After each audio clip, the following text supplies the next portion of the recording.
Refilwe, who is at Stilfontein, and where 1,400 illegal miners are said to have been brought to surface, where there are hundreds others that are still underground. Members of the Northwest Portfolio Committee on Public Safety are currently at that abandoned mine. They're assessing the progress in efforts to assist the so-called Zamas. Refilwe Sebuku, we understand that operations will probably start from Monday after doing this assessment of how the experts can actually go down that shaft and be able to do this in a very safe manner. Indeed, Audrey, that is the word that we are getting here from the Portfolio Committee on Community Safety chairperson who was just addressing the media just a short while ago. Also, MEC of Community Safety had indicated that the work of retrieving those that are still underground is expected to start on Monday. On whether that is going to happen on Monday indeed or not, I think we are yet to see. But let's speak to the chairperson of the Community Safety Portfolio Committee in the Northwest Province, Freddy Sonakile. Thank you so much. Welcome to Newzroom Afrika. The brief that you are getting in relation to the situation that is unfolding here, what is it that you are getting of concern to you as the committee? I think first we need to appreciate work that has been done here. We realized during the briefing that this issue is quite complicated.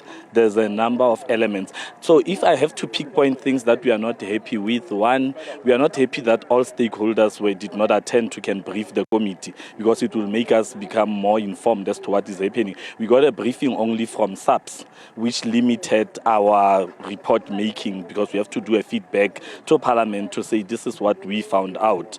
Another thing that is of concern that needs to be established is why is government reactionary? Because we believe that some of these things could have been prevented a long time ago, especially if you look at issues of your rehabilitation of mines. Why has DMR allowed mines to can go on like this? Issues that have been reported to SAPS. If you engage the residents of Stilfontein, they will tell you that we've been reporting this issue of Zamas for years, but we were told that police either do not have capacity and all that. So it has gotten to where it is now, where it is now turning into a crisis because someone somewhere did not do their work up until it blew up. So we will need to establish some of those things, and to say, why haven't you came up with technological ways to close this unworking, disused mines and all that. So there's a lot that still needs to be established, but we believe that we must allow every stakeholder to do their work and come back later again. Your stance as the committee, Dr. Sonakile, you are saying that people must not forget that this is a crime scene.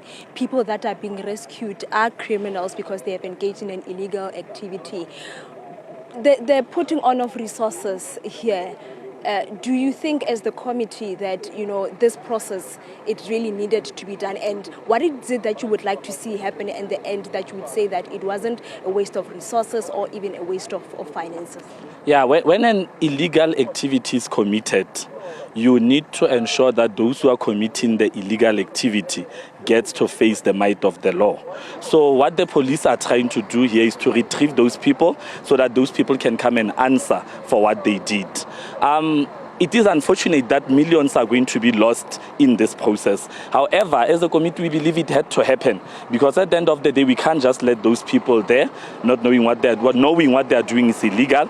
Two, in whatever illegality that they are doing, it is affecting not only them, but it is affecting the community, it is affecting the economy, it is affecting even the environment. So letting them stay there will not be doing anyone a favor. So they must be retrieved out of that. They must come and face the wrath of the law. Leaving them there means that the billions that the Council of Minerals say that we lose annually, which is about 250 billion, will continue unabated. Leaving them there will mean that the environmental degradation that is happening here will continue. So we need to stop illegality on its tracks. So unfortunately, millions will have to be lost. However, government will have to come up with a plan. Parliament will have to sit and see where we can make redirections of monies and all that and ensure that we do not continue letting harm take place. Another concern that is there is that, and which is the report that we're getting from the police, food and water, medication, some of the necessities. Those people have last saw or gotten food on Saturday, almost a week now.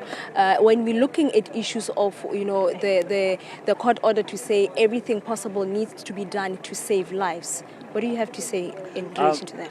I think first, the court order was clear in that different stakeholders must do their work. If there is a stakeholder that's supposed to be bringing food, we must hold that stakeholder accountable in saving lives. Remember, if you look at commissions that have been held in South Africa, when they do post-mortem of everything that happened, they will dissect that Department 1, you're supposed to do this, you did not do this. So we first need to establish who are supposed to do that. But interestingly, the report that comes from the police, of the people who managed to come out themselves and those that they managed to retrieve, they came out with bags of food. Others, we saw a list of food that came out of those shafts. We saw monies that the police have retrieved. We saw gold, they call it gold remnants, yes, whatever they call it, that came out of that. So it's questionable as to really what is going on there. And unfortunately, we can't speak to say, are they eating or not? But based on what the reports are saying, those who are supposed to be doing that, that is why we want to understand where social development as well can play its role. We want to understand that if the report says health is here, where is health? Should something happen or someone miraculously come out and be in a bad condition, sick or whatever, who will help them? So we need to ask that. But these are things that, as a committee, this being our first time here, we also need to go back and say this is our assessment, and we believe that these failures must be dealt with immediately before it can lead to a major humanitarian crisis. You are talking about the number of items that are being found from those that are coming, gold-bearing material, food and whatnot. Are you getting answers, particularly with who they are working for? You touched on issues of kingpins a little bit earlier on, but also, where does this gold-bearing materials end up, after police have seized them from these suspected illegal miners? Yeah, I think the first one, when we got here, the first question we wanted to ask the police was, we see all these Mozambicans, Zimbabweans and South Africans who are coming out, but we don't get a sense that you are getting to the owners of the syndicates. And part of the reporting, the police indeed briefed the committee on people of interest that they are looking at. They briefed the committee on some of the statements they've managed to get from those who managed to be retrieved. They've given, so I think a lot of work has been done, but to enter deep into it would kill this entire process. So it's best that we say we are satisfied, especially on the police end, on work that they have done. And ours now is to continue holding them accountable, to say, follow those people, because now at least you've provided us with a report. That's why I say part of the questions we asked was, how many police themselves have been involved in this? And you would say that they jeopardize intelligence, because clearly here, these people, in the way that they operated, in the way that they managed to get in huge numbers here, some element of intelligence was compromised. That is why we got here. So in it being compromised, it means that even within you subs, it means information is leaking. It means you must look into that, As to what is going to happen to those things that have been retrieved, it's part of the questions we will ask and find out, because when we looked at the value and started asking that, quantify the value of things that you have, we're speaking about 250 million or so of the value. So if that is the value, then it means that it can be utilized somewhere or whatever, but we'll also need to find out where it goes and how does it end and how do they dispose it off, at the end of this entire thing. As the committee, maybe just in closing, this operation, with families worried that those that are still underground, hunger, dehydration, not getting medication, but police are also indicating that they are dealing with some difficulties or challenges already, and citing an example, an incident of extortion that happened on Wednesday. Yeah, they gave us that report, and like I said, that I think towards the end of this entire thing, we are going to be shocked as South Africans, because their investigation and the intelligence and things that keep popping up, from your extortionists to the people who might be involved in this, you'll start getting and connecting the dots if they will manage to crack this, to say now it makes sense why that happened at that time and all that, So, but there's just a lot. This thing is big. You can tell that it's a market. And when you look at also the nationality of the people who are coming out, we've heard that there were number of families who were here. But when you look at the people who've been retrieved who are South Africans, it's only 8 of them. And out of those 8 people, they are not even from Stilfontein, where we are saying surrounding communities are here saying that their people are being taken out and whatever. So there's a lot of questions around this, which also says either the Basotho, the South Africans are the ones who might still be there, looking at the low numbers